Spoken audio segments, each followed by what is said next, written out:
El ecologista Jeremy Fox, en un artículo titulado ¿Cuál es el mayor fraude científico de todos los tiempos?, pone al hombre de Piltdown en primer lugar con las siguientes palabras: el hombre de Piltdown va a ser difícil superar creo.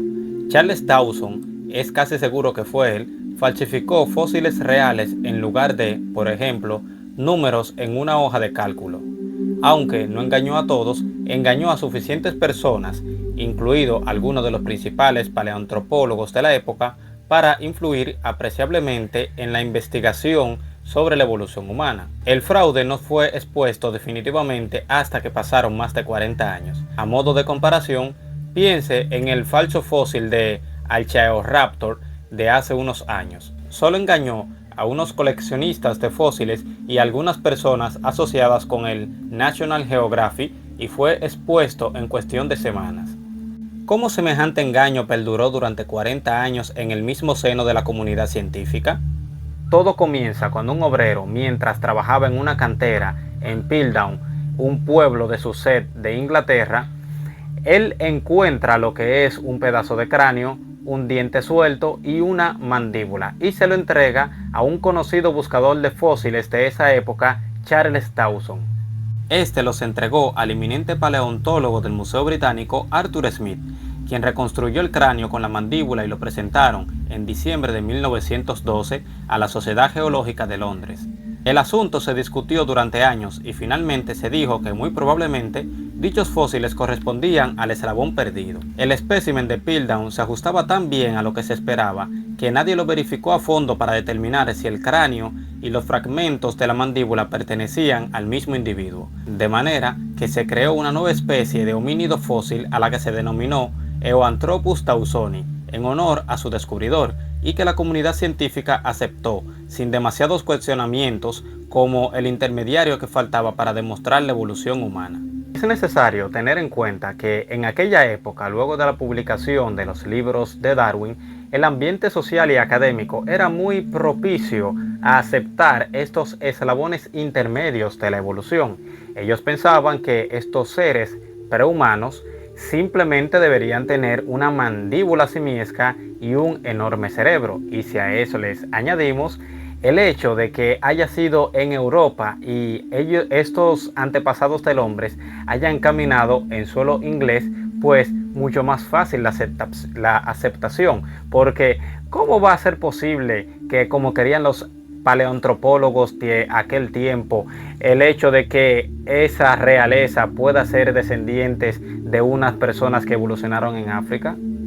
Las modas cambian con los tiempos y tuvieron que pasar 4 décadas para que las dudas sobre la antigüedad y el origen de estos fósiles se fueran acumulando hasta que, finalmente, un dentista llamado A.T. Marston fue el primero en darse cuenta de que aquella mandíbula perteneció en realidad a un orangután, mientras que el diente suelto era de un chimpancé y el cráneo de un ser humano. En 1953, los antropólogos y paleontólogos Joseph Wiener, Kenneth Oakley y Wilfrid Ligrus demostraron oficialmente que el cráneo de Piltdown no tenía más de 500 años y era, por tanto, de un hombre moderno, mientras que la mandíbula del orangután era más reciente y había sido químicamente tratada para que pareciera fósil. Asimismo, los dientes caninos fueron limados para hacerlos similares a los de los humanos. Estos autores concluyeron que el famoso hombre de Piltdown fue una falsificación intencionada realizada por algún experto. ¿Quién fue el culpable de dicho fraude? Unos los atribuyen a su descubridor, Charles Dawson, quien estaba obsesionado por encontrar fósiles espectaculares en las Islas Británicas. Otros creen que fue el geólogo y paleontólogo inglés William Johnson Sola, quien habría intentado desprestigiar a su rival, Arthur Smith. Hay también diversas teorías que se lo atribuyen a algunos hombres famosos de la época, como el novelista y médico británico Arthur Conan Doyle, creador del detective de ficción Sherlock Holmes, o incluso al conocido paleoantropólogo católico Pierre Teilhard de Chardin, quien de joven había trabajado en regiones de Indonesia donde abundan los orangutanes. No obstante, hay algunos que piensan que el principal sospechoso fue Martyr Hinton, conservador del Museo de Historia Natural en Londres, al que se le descubrió un baúl en las buhardillas del museo en 1996, con huesos manipulados muy similares a los del hombre de Piltdown y dientes metidos en una lata de tabaco para oscurecer el esmalte.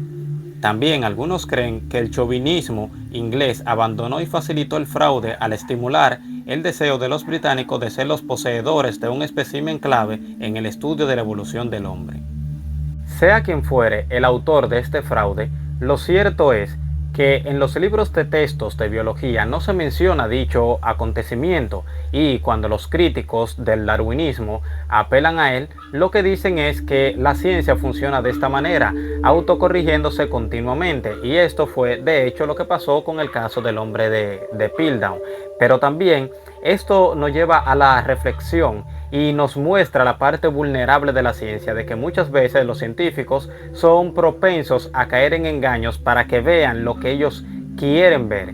Y esto es lo que estaba pasando en este momento, porque si te preguntas, no se descubrió nada nuevo que refutase el hombre de Piltdown. Todo estaba exactamente donde debía de estar. Los mismos huesos siempre se mantuvieron ahí. Pero ¿qué pasa? Que cuando especialistas lo pedían para estudiarlo, no se lo permitían porque decían que dichos huesos estaban muy frágiles y podían ser dañados muy fácilmente, por lo que solamente se estudiaban a través de copias de muchas réplicas que hacían, lo cual comenzó a levantar muchas sospechas entre los críticos.